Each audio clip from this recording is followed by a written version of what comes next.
Bonjour.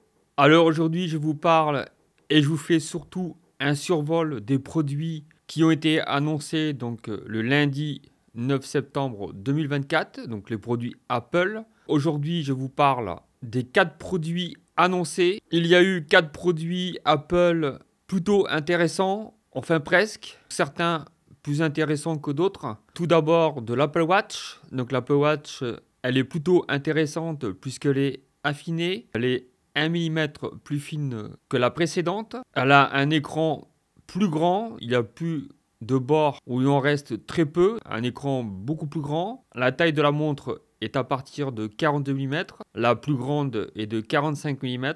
Donc on est presque à la taille de l'Ultra 2. Aujourd'hui, avec l'Apple Watch, on a la possibilité de déterminer si on a l'apnée du sommeil ou pas. Il y a une mise à jour qui permet à l'Apple Watch 9 et à la 10 de détecter une apnée du sommeil. Je pense qu'il faut la porter pendant pas mal de jours pour qu'elle puisse détecter l'apnée du sommeil. Et ça, je trouve ça plutôt intéressant. Un design qui a changé un peu au niveau des bords, donc les arrondis sont un peu différents. Je trouve cette Apple Watch très intéressante. Une puissance au niveau du processeur un peu plus importante que la version précédente. À la limite, elle est presque aussi puissante que l'Ultra 2. On passe aux AirPods 4.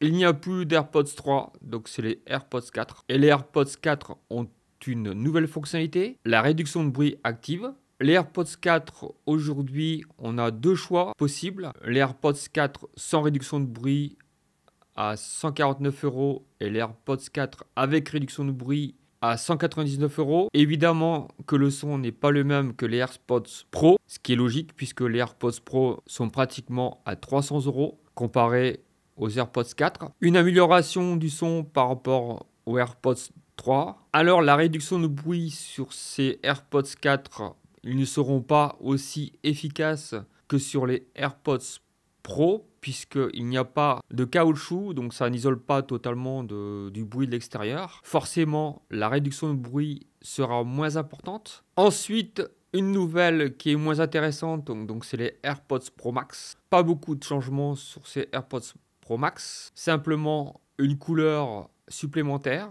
le noir titane, enfin un noir très profond, et le connecteur USB-C, plus de port Lightning. Ensuite, vous avez l'iPhone 16. Alors l'iPhone 16, l'iPhone 16 Pro Max et l'iPhone 16 Pro, 3 iPhones avec un écran beaucoup plus grand. Ils ont réduit les bords et l'écran est beaucoup plus grand avec la même surface.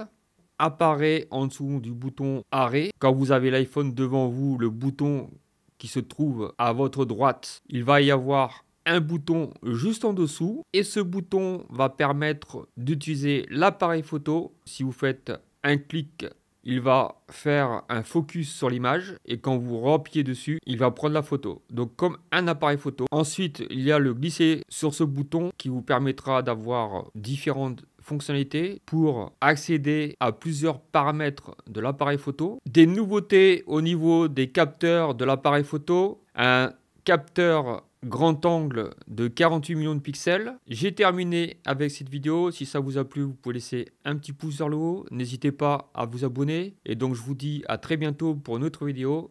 Ciao ciao!